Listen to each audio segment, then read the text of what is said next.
Hey, I'm Russ and welcome to GFN Gaming. Today will be a 6th edition Warhammer Fantasy Showdown between Empire and Skaven.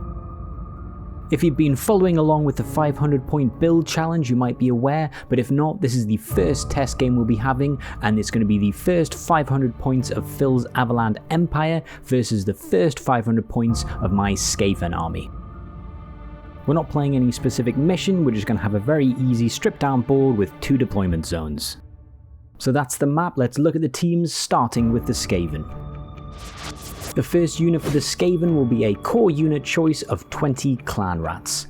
They will be equipped with hand weapons, light armor and shields, and cost 5 points per model with this loadout. I'll also be taking the full command option of a musician, a standard bearer and a claw leader for an additional 25 points, giving the unit a total cost of 125 points. The second unit I'm taking is almost identical to the first. It's another 20 clan rats, although this time for an additional point per model they're going to be armed with spears. I'll also be taking a full command for a total of 145 points. The last unit I'm going to be taking is a unit of 20 plague monks. They're all armed with hand weapons for 6 points per model and will have a full command for a total of 145 points.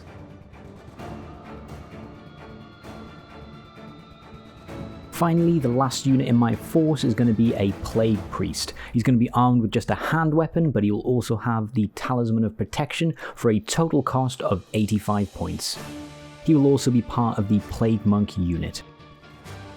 That's it, that's my list, that's 500 points on the nose of Skaven. Now let's look at the Empire. The Empire's finest muster for war. My first core selection of the boys in black and yellow is a unit of 20 halberdiers. Halberd gives me +2 strength, so I'm hoping to deal some damage with these guys. Taking a full command, musician, standard bearer and sergeant for a total of 145 points. Next up, a unit of 7 Knights of the Knightly Order, full command, and with their full plate, shields and barded horses, a fearsome 1-up save. 201 points. I'm hoping these are going to be a thorn in the Skaven side. The Empire Great Cannon, strength 10, D3 damage, no armor save. I'm hoping to cut through the ranks of the Skaven like 10-pin bowling. Strike!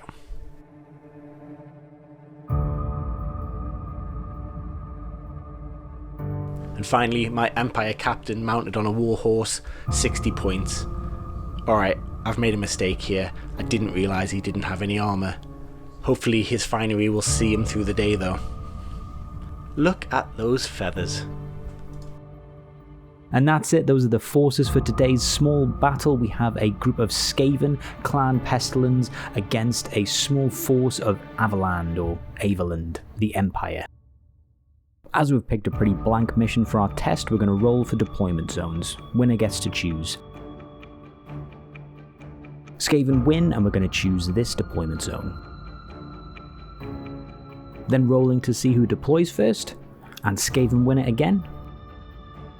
And then finally, who gets to go first. And that's 3 straight victories for the Skaven. So in terms of deployment, we haven't played a game of fantasy for many years, so we're just going to put them down and see what happens. Basically, this is just going to be a test game. A small spearhead of a much larger force of Clan Pestilens Skaven head for the Blackfire Pass. Without the time to prepare a full counterattack, the Grand County of Avaland muster a small force from Grenstadt to ride out and meet the invaders on the field of battle. Moving into turn 1 now, and we're starting with the Skaven. Nothing to do in the start of the phase, so we'll move on to the movement phase, and this unit of Clan Rats is going to march, which means it will move twice its normal movement characteristic of 5.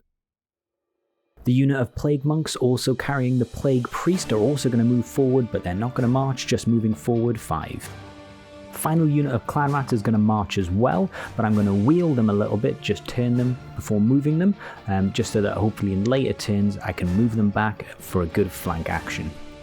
Obviously a normal turn of fantasy would be more than 500 points, it would last a lot longer, but there's no shooting in my list at all, so after this final movement, that is turn 1 for the Skaven, done. And in case you've got a really short memory, here's a little summary of what's happened. Nothing left to do, so we're going to move on to Empire's first turn.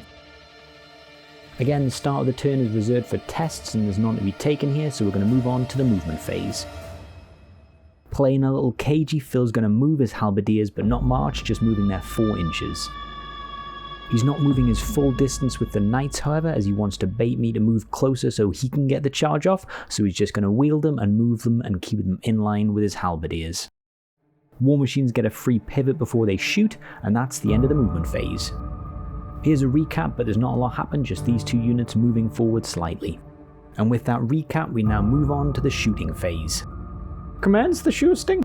As with most things in 6th edition, you need to be able to see your target. Units have an arc of sight and can only see things that are within a 90-degree arc to their front. So Phil is going to target this unit of Plague Monks. The aim of firing the cannon is to have the cannonball hit just in front of the unit and then have the secondary bounce of the cannonball travel through the unit. The cannon fires a distance guessed by the player plus the roll from the artillery dice. Phil's going to guess 23 inches plus whatever's rolled on the artillery dice. And that's 6, so that's going to be 29 inches. Second roll is a misfire, so that means the cannonball just stops dead. We make a slight mistake here and roll for the 3 models that passed over first instead of just the one where the cannonball lands, but they all die anyway, and later we realise and I do get 2 Plague Monks back.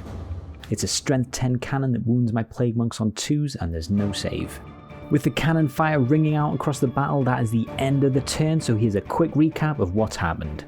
Just before the start of turn 2, the Plague Priest unleashes a special power called the Giant Hell Pit Abomination Dog Attack, but it only ends up taking out 1 halberdier. What a waste. Moving on to turn 2, and these clan rats are going to declare a charge. No pre-measuring allowed, so I've just got to hope they're within 10 inches. That'll be 13 inches. Luckily Ryan was there to help, and sadly the clan rats failed their charge by 1 inch, so we'll just move forward their standard move of 5 inches. The Plague Monks will also march forward, moving 10 inches, keeping in line with the clan rats. The remaining clan rat unit is going to march forward as well, moving twice, and they're just going to wheel so they can be in line for a flank next turn. Again, it's a very short turn for the Skaven with absolutely no shooting on the board, so with that, here's a quick recap of what's happened, and now let's move on to the Empire's turn. Nothing to do in the start of the turn phase, so we move straight on to the movement phase, and of course, both units here are going to declare charges. The halberdiers are going to go into the clan rats with spears, and the knights are going straight in to the Plague Monks. Because of the slight difference in rank size because of the movement trays of circle versus square bases, we're saying that these units are basically the same size, so they can both attack each other equally. And the knights would only be in contact with 4 of the Plague Monks. Movement done, and the charges have been declared, so we move to the shooting phase and the cannon. Phil's going to be targeting this unit of clan rats, and his guess for the range is going to be 6 inches plus whatever's rolled. It's a big roll on the artillery dice at 10 inches, means that's going to be 16 inches, and he misses the unit altogether. A misfire on the second roll would just mean it doesn't bounce and it doesn't damage the cannon, so we just miss the roll. First time in the close combat phase, and we're going to start with the Empire. They charge, so the halberdiers will get to strike first against the clan rats. Weapon skill 3 on both sides, this is going to be 6 attacks from the first rank, needing 4s. Plus 1 strength from the halberd, so it's going to be strength 4 against toughness 3, so 3s to wound, and that's 2 that go through. Light armor and a shield gives me a 5+ save, but at strength 4 it's a -1 to my save, so needing 6s. Gets 1 save, but that's still 1 dead clan rat. Spearmen attack in 2 ranks as long as they haven't charged, and with weapon skill 3 on both sides, this will be hitting on 4s. And wounding on 4s. After all that, they get 4 hits and 2 wounds.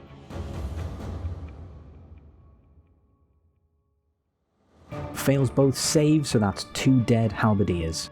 So just quickly reviewing combat, both sides get a score based on how many injuries they inflicted and a number of other additional factors such as ranks, having a standard bearer and other items listed on the sides.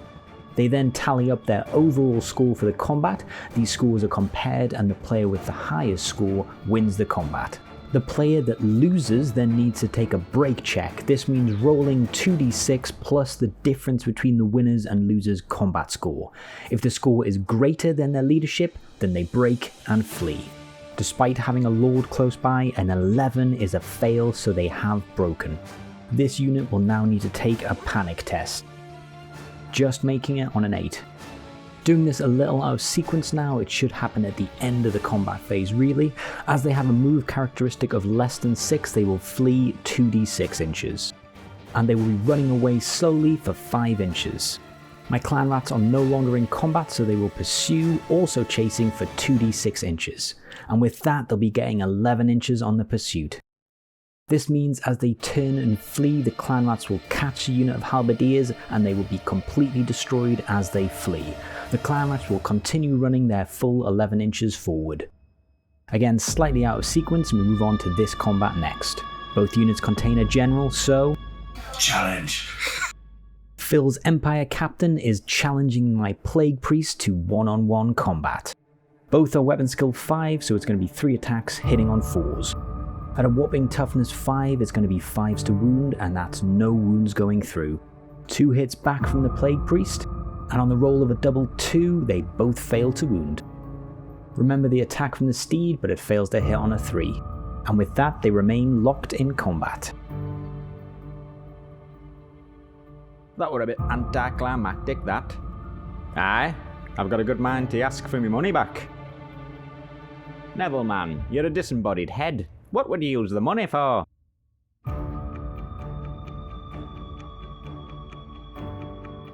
A hat? Fair. 4 attacks coming in from the knights that are armed with lances, and the leader has 2 attacks. Weapon skill 4 versus 3, so looking for 3s. Plus 2 strength with the lance, so looking for 3s to wound, getting 2 with no save. 1 horse manages to get a bite in there, but fails to wound. Plague Monk striking back now. Weapon skill 3 to 4, so needing 4s. Strength 3, toughness 3, so needing 4s to wound, and just getting the 2. Knights have a 2-up save and they make them both. Despite actually causing more injuries, the knights end up losing combat due to being outnumbered, and they need to make a break check. Just making it with the roll of an 8. With the combat now over, that's the end of the turn, and here's a quick recap of what's happened.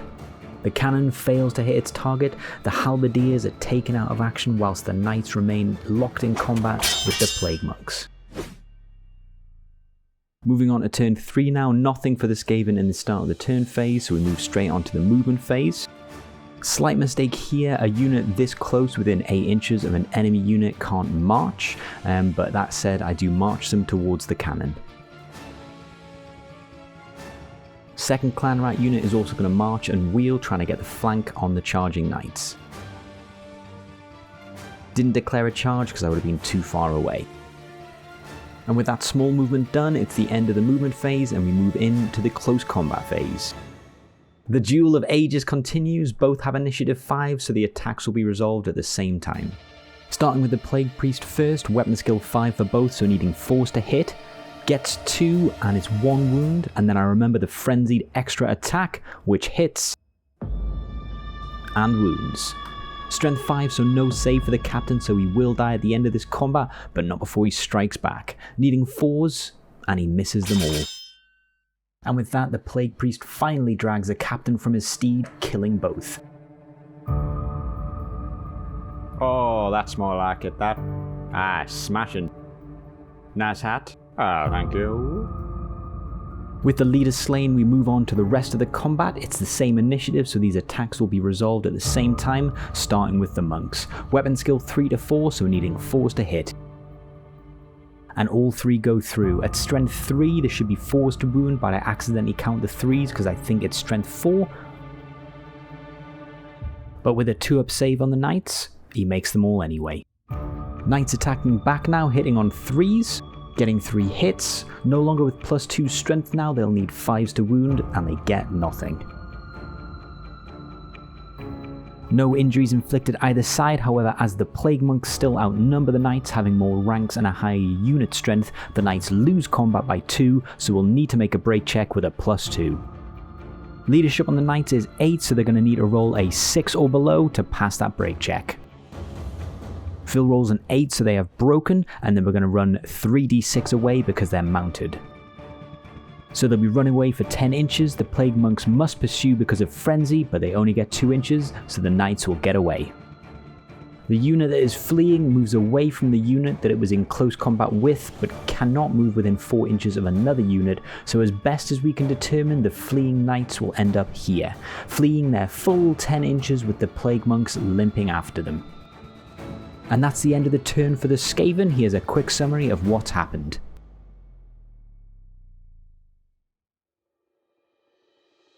Onto the Empire's turn, and they will attempt to rally the Knights. Gets a 4 on the leadership check, so they will rally. They can't do anything this turn except for reform in any direction, so Phil turns them about to face the pursuing Skaven forces. Onto the cannon now, and Phil's aiming to hit the Clan Rats and the Plague Monks. He's going to guess 4 inches and rolls the artillery dice, getting a 6, so the first bounce will be at 10 inches. And it's going to travel a further 6 inches.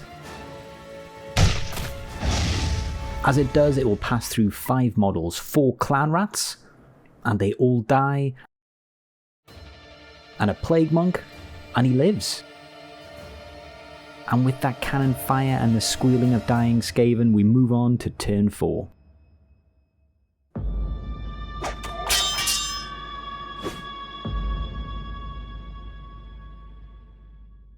It's looking pretty good for the Skaven so far. Obviously that cannon's still there and there's still some Knights around, but we should be able to do what Skaven do and swarm them.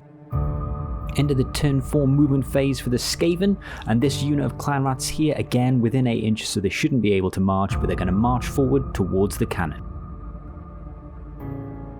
The Plague Monks and the Priest are going to declare a charge against the Knights, and they make it in. And the Clan Rats are just going to back them up. Again, no shooting from the Skaven this round, but we will have close combat as we have charged.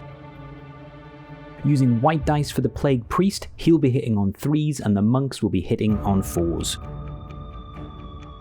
Priest hits all 4 times and the Monks get 4 hits as well. Priest will be wounding on 3s and the Monks will be wounding on 4s. And that's 4 wounds going through, but the Knights will have a 2-up save. Drops 1, so that'll be a dead Knight, but they now get to strike back. 5 strikes against the Monks, hitting on 3s, and that's all 5 hit.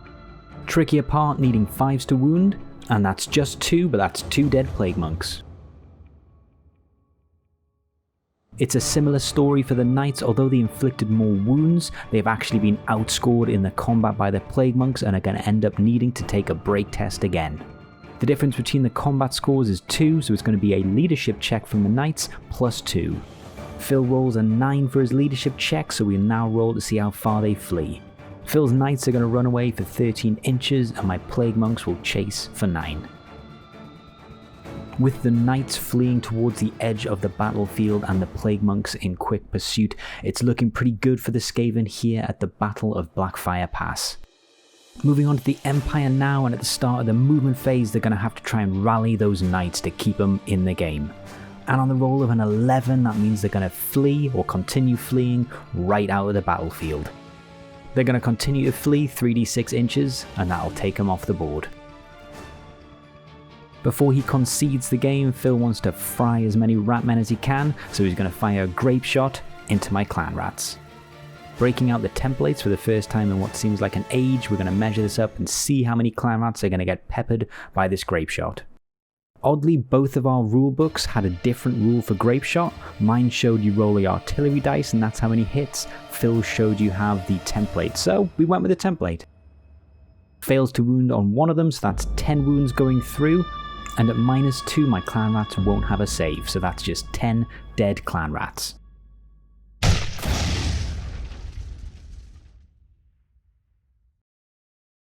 So that's the end of turn 4, and with only the cannon left on the field, Phil is going to concede the game and it will be a Skaven victory. Lots of rules mistakes happened of course, but it was our first game of fantasy in about years, and it has definitely got us both wanting to play more. Please like and subscribe if you like this kind of video, and I'll see you in the next one.